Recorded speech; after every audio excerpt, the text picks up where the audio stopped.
La mujer es un animal de cabello largo e ideas cortas. Sí, es una frase brutal, cortante como un cristal roto, una afirmación que con justa razón hoy es considerada un símbolo del pensamiento misógino de otra época. La escribió Arthur Schopenhauer, uno de los filósofos más oscuros, más pesimistas y a la vez más lúcidos de la historia. Un hombre que veía el mundo como un lugar dominado por el sufrimiento, la lucha y la voluntad ciega de sobrevivir. Y aunque hoy muchos lo rechazan por frases como esa, y quizás no sin motivo, antes de juzgarlo como un simple resentido que odiaba a las mujeres, vale la pena detenernos un momento. Porque detrás del ataque fácil, detrás de la provocación ofensiva, puede que haya una herida más profunda que merece ser entendida. Schopenhauer, dicen algunos, no despreciaba a las mujeres por lo que eran, sino por lo que representaban dentro de una dinámica que él no soportaba. El deseo, la dependencia emocional, la vulnerabilidad. Lo que lo destruía no era la mujer en sí, era esa sensación de perder el control, de sentirse pequeño, prescindible, olvidable. Como muchos hombres, se vio a sí mismo rechazado y no supo procesarlo. Así que, como muchos hacen todavía hoy, lo transformó en cinismo. Pero lo verdaderamente incómodo es esto. Detrás de esa rabia filosófica late una pregunta que muchos hombres, incluso hoy, no se atreven a pronunciar en voz alta. ¿Por qué parece que nunca es suficiente? ¿Por qué, incluso cuando hay amor, conexión o compromiso, ella se va? ¿Y por qué, cuando se va, suele irse con alguien que tiene justo eso que tú no tienes? Más estatus, más seguridad, más confianza, más altura, más éxito, más presencia, más de eso que tú sientes que te falta. Y ahí, justo ahí, es donde nace la herida. No por el rechazo en sí, sino por lo que ese rechazo parece confirmar, que hay algo que tú no eres, que hay algo que, para ella, siempre puede ser mejor. Y eso, si no se entiende, se transforma en resentimiento. Y el resentimiento, cuando no se trabaja, termina devorando tu paz desde dentro. Hoy vamos a adentrarnos en un terreno incómodo, pero necesario. Vamos a mirar de frente esas emociones que preferimos silenciar. Vamos a hablar de la hipergamia, ese concepto que genera controversia y a menudo malentendidos. Vamos a reflexionar sobre el poder tranquilo, casi invisible, que hay en la elección femenina. Y sobre todo, vamos a hablar del resentimiento masculino. Esa emoción sutil pero corrosiva que se instala como una sombra cuando no somos elegidos. Una emoción que, si no se entiende con claridad y no se enfrenta con coraje, empieza a intoxicar el alma. El estoico no niega el dolor, lo observa, lo estudia, lo transforma, y eso es lo que haremos hoy. Para comprender lo que realmente pensaba Schopenhauer sobre el amor y las mujeres, primero hay que entender el marco desde el cual hablaba. Un marco donde el deseo no era inspiración, sino esclavitud, y donde el amor no era elevación del alma, sino una trampa de la naturaleza. Para entender por qué Schopenhauer pensaba así sobre el amor y las mujeres, primero hay que ir al núcleo de toda su filosofía, la voluntad de vivir. Para él, la realidad no está regida por la razón, ni por Dios, ni por el alma, sino por una fuerza ciega, insaciable, irracional, una especie de impulso primitivo que empuja a todo lo que existe a seguir existiendo, a sobrevivir a toda costa. Esta voluntad es la raíz de todo deseo. Y como desear es necesitar, desear también es sufrir, porque la voluntad nunca se sacia, nunca dice ya está. En este marco, el amor romántico, eso que los poetas han glorificado durante siglos, no es un encuentro mágico entre almas gemelas. Para Schopenhauer es algo mucho más crudo, una estrategia biológica, una trampa disfrazada de emoción que la naturaleza usa para lograr un solo objetivo: la reproducción. Y aquí está la ironía brutal. Cuando crees que estás eligiendo por amor, por afinidad, por conexión, él diría: no, no eliges tú. No es tu mente racional ni tu alma libre la que decide amar a esa persona. Es la especie operando a través de ti, usando tu ilusión de amor como cebo para continuar su ciclo, para cruzar genes, para perpetuarse. Y del otro lado, según su lógica, cuando una mujer elige a un hombre, aunque parezca que lo hace por admiración, afecto o compatibilidad, en el fondo hay otro motor actuando, un instinto silencioso, ancestral, que compara, mide y evalúa. ¿Puede este hombre protegerme? ¿Puede cuidar a mis hijos? ¿Tiene fuerza, estatus, salud, inteligencia? ¿Tiene algo que asegure la supervivencia de lo que viene después? Y aunque no sea consciente, ese radar evolutivo está ahí, calculando, detectando, buscando lo mejor que pueda encontrar, no para el alma, sino para la especie. Eso, para Schopenhauer, era el verdadero mecanismo del amor femenino, no romanticismo, no espiritualidad, una estrategia de supervivencia dictada por la voluntad de vivir. Y esa estrategia tiene un nombre: hipergamia, una palabra incómoda, pero que describe una tendencia muy real que, si no se comprende, puede herir profundamente. Dicho sin rodeos, la hipergamia es la tendencia de las mujeres a vincularse con hombres que perciben como superiores en ciertos aspectos clave: estatus, poder, inteligencia, seguridad, atractivo o posición social. No es un insulto, no es una acusación. En origen, es una observación sociológica. Un patrón de comportamiento que, aunque no se manifieste igual en todos los casos, sí aparece con frecuencia en la historia y en la naturaleza humana. Pero entenderlo no lo hace menos doloroso, porque si eres hombre, probablemente ya conoces lo que esto significa. No en teoría, sino en carne propia. Tal vez estuviste con alguien a quien entregaste todo. Fuiste leal, afectuoso, presente. Diste lo mejor de ti, apostaste por construir algo duradero. Y, sin explicación clara, un día ella se fue. Y lo peor no fue su partida, fue ver con quién se fue. Porque el nuevo hombre no suele ser menos, suele ser más alto, más exitoso, más dominante, o simplemente más seguro, más ambicioso, más visible, más algo que tú no eras. Y ahí llega la pregunta que nadie quiere hacerse. ¿Fue una traición? ¿Fue egoísmo? ¿O fue simplemente la naturaleza haciendo lo que hace? Desde su visión pesimista, Schopenhauer respondería con frialdad: no fue ella, fue la especie, fue la voluntad ciega de la vida actuando a través de sus instintos. No te rechazó con plena conciencia, solo respondió, como tú también lo haces, al impulso de supervivencia, a la selección, al cálculo silencioso de la biología. Según él, ni tú ni ella sois culpables. Solo piezas dentro de una maquinaria más antigua y más poderosa que el deseo personal. Marionetas de una fuerza que busca la mejor combinación posible para la siguiente generación. ¿Es una visión injusta? Sí. Reducida, fría, hasta ofensiva. También. Pero para muchos hombres que han vivido el rechazo así, se siente profundamente real. Y es justo en ese punto, en la comparación, en el abandono, en el no ser suficiente, donde nace uno de los venenos emocionales más silenciosos del hombre moderno: el resentimiento. Ese peso que llevas sin contarlo, ese nudo que se forma cuando te esfuerzas, das, amas y aún así no basta. Cuando todo lo que ofreciste no alcanzó.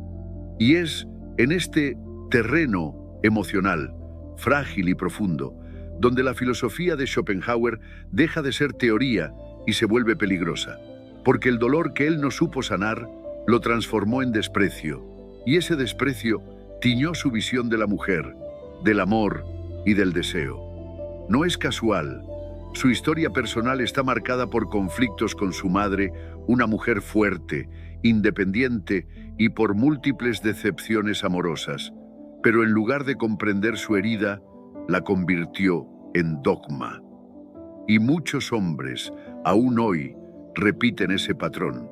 No procesan el rechazo, no elaboran el dolor, lo transforman en rabia silenciosa y en cinismo.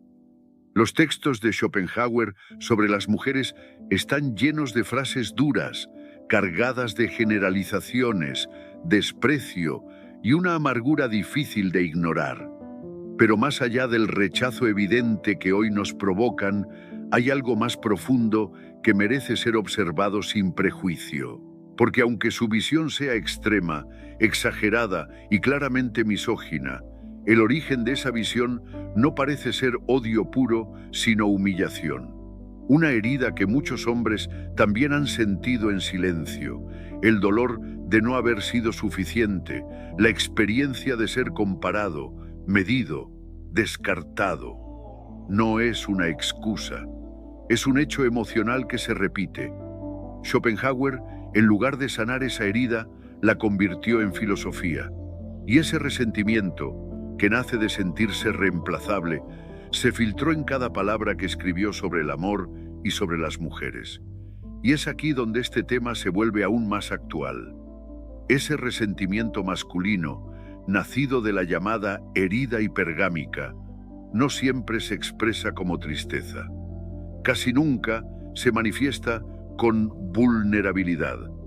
Vivimos en una cultura que castiga la fragilidad en los hombres, así que lo que debería salir como llanto, sale como rabia, como cinismo, como indiferencia forzada. Todas son iguales, solo quieren dinero. El amor es una pérdida de tiempo, y así se refugian en frases defensivas, en comunidades online donde la amargura se valida y se amplifica. Pero si escarbas bajo todo eso, si vas más allá de la máscara, lo que muchas veces encuentras no es odio, es dolor. Dolor de haber amado y no haber sido correspondido, de haber cuidado y protegido, pero no haber sido deseado, de haber entregado todo y aún así no haber sido elegido. Y cuando ese deseo tan humano de ser visto y valorado es frustrado una y otra vez, si no se canaliza con sabiduría, se pudre y se convierte en resentimiento. ¿Significa eso que las mujeres son malas? ¿Interesadas, frías, calculadoras, como Schopenhauer daba a entender en sus peores momentos? No necesariamente. Una mirada más desapegada, menos emocional, más estoica, nos invita a ver otra cosa. No maldad, sino pragmatismo biológico. Lo que algunos llaman hipergamia puede entenderse también como una estrategia de supervivencia grabada a fuego por la evolución. Pensemos en nuestros ancestros, en ese mundo salvaje, lleno de amenazas reales. Para una mujer, elegir mal no era solo un error romántico, era una sentencia de muerte. Necesitaba a alguien fuerte, capaz, con recursos, no por capricho, sino por necesidad vital. Su vida y la de sus hijos dependía de eso. Y ese instinto no desapareció con el paso de los siglos. Sigue ahí, aunque disfrazado. No siempre se trata de músculos o dinero. A veces es dirección, propósito, seguridad emocional. Esa búsqueda de estabilidad, de protección, de genes fuertes. No siempre es consciente, pero es real y es natural. No es crueldad, es biología. Hoy el mundo ha cambiado. Ya no vivimos en tribus ni en cavernas. Vivimos en sociedades más seguras, más estructuradas, más complejas. Pero los instintos no entienden de progreso tecnológico. No desaparecen porque haya supermercados y calefacción. Solo se adaptan. Ese radar biológico que durante siglos protegió a la mujer de la amenaza y del abandono sigue ahí. Ya no busca al cazador que pueda defenderla de un tigre. Hoy escanea otra cosa, la mediocridad. la falta de propósito, el estancamiento, el hombre que no se mueve, que no crece, que no se desafía a sí mismo, porque el peligro, en este tiempo, ya no es morir de hambre. El peligro es quedarse atrapada en una vida vacía, sin dirección, con alguien que no avanza. Y ese instinto lo detecta. Por eso muchas veces no basta con ser un buen tipo, no basta con ser amable, generoso, leal, ni siquiera basta con amarla profundamente, porque aunque el amor alimenta, el deseo necesita otra cosa. Necesita ver a un hombre que se respeta a sí mismo, que tiene rumbo, que tiene energía vital, que representa un reto, una dirección, una fuerza que empuja hacia adelante. No porque ella sea interesada, no porque solo quiera éxito o poder, sino porque, igual que el deseo masculino puede verse atraído por juventud y belleza, el deseo femenino responde a señales distintas que también tienen una raíz biológica. Seguridad, dirección, vitalidad, movimiento. Quiere sentir que el hombre a su lado la eleva, que puede confiar en él, que no la frena, ni la hunde, ni la deja en el mismo lugar. Quiere avanzar con alguien que también está creciendo. Y esto, aunque a veces duela escucharlo, es una invitación para el hombre consciente, una llamada a dejar de sobrevivir y empezar a evolucionar. Si aceptamos, aunque sea en parte, que existe una tendencia real en el deseo femenino hacia la selección por estatus, dirección o competencia, la pregunta que importa no es ¿por qué es así?, sino ¿qué hago yo con eso?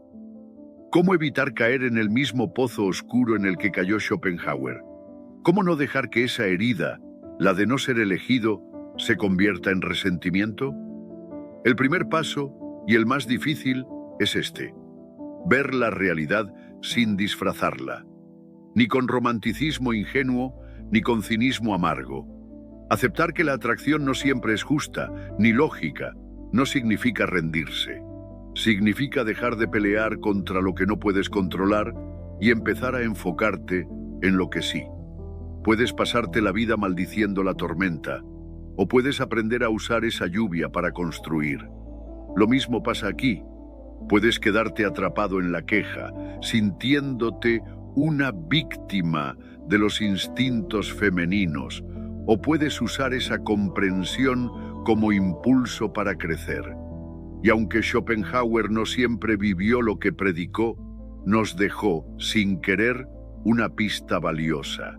La salida del sufrimiento no está en odiar a quien no te eligió, tampoco en intentar gustarle más, ni en adaptarte servilmente para ser aprobado. La salida está en dejar de mirar hacia afuera y empezar a construir desde adentro.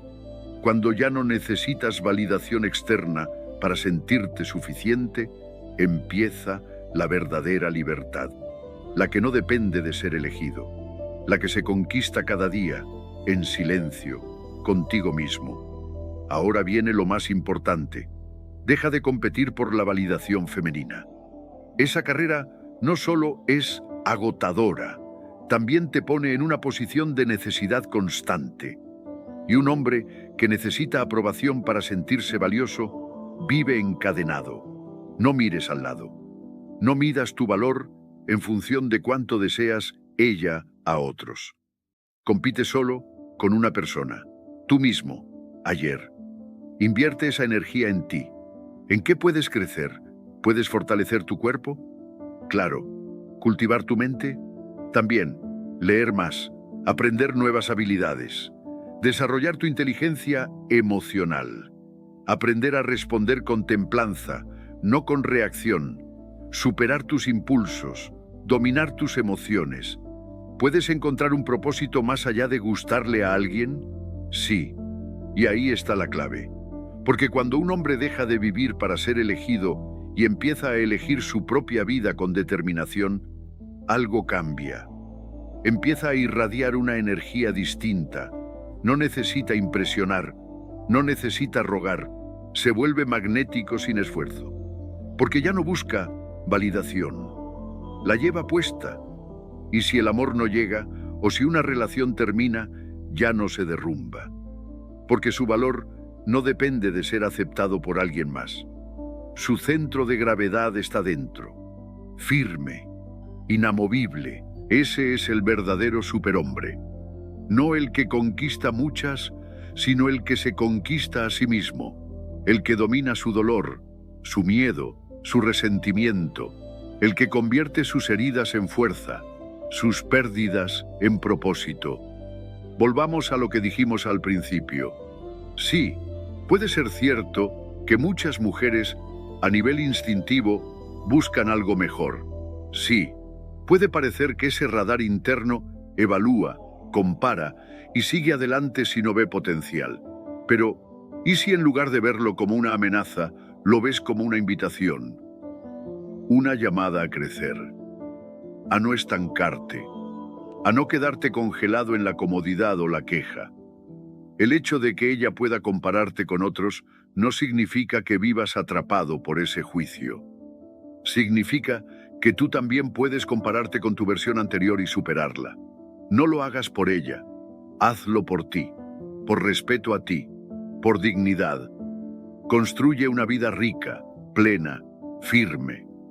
Una vida en la que no mendigues amor, ni te aferres por miedo, ni odies lo que no puedes poseer. Trabaja en ti. Haz de tu alma un refugio. Haz de tu mente un templo. Haz de tu vida una obra que no dependa de ser aprobada. Porque sí, ella puede irse, puede compararte, puede juzgar tus fallos. Esa es su libertad. Pero tú también tienes la tuya, la de convertirte en alguien tan completo, tan dueño de sí mismo, que el abandono ya no sea una amenaza, sea solo un capítulo más. Porque la verdadera confianza no nace de que nadie te deje, sino de saber que aunque lo hagan, tú seguirás en pie, no por orgullo, sino por fortaleza interna, por templanza, por esa libertad serena que tanto admiraban los estoicos, la que nace cuando ya no dependes del juicio de nadie para saber quién eres. Y aquí te pregunto a ti, que has llegado hasta el final, ¿alguna vez te sentiste insuficiente para alguien? ¿Te dolió no ser elegido? ¿Has cargado con ese resentimiento en silencio? ¿O has empezado a convertir esa herida en fuerza? La respuesta no es fácil, pero es tuya, solo tuya. Gracias por escuchar. Y si esto te tocó, si te confrontó, déjamelo saber en los comentarios. Aquí no buscamos culpables, buscamos comprender, porque entender el deseo humano es parte esencial de entendernos a nosotros mismos. Si has llegado hasta aquí, comenta, terminé la lección, para saber quiénes fueron los guerreros que llegaron hasta el final de este video. Tampoco olvides darle me gusta y activar la campanita para que YouTube te avise cada vez que subamos nuevo video. Gracias por tu tiempo y nos vemos próximamente con nuevos videos valiosos.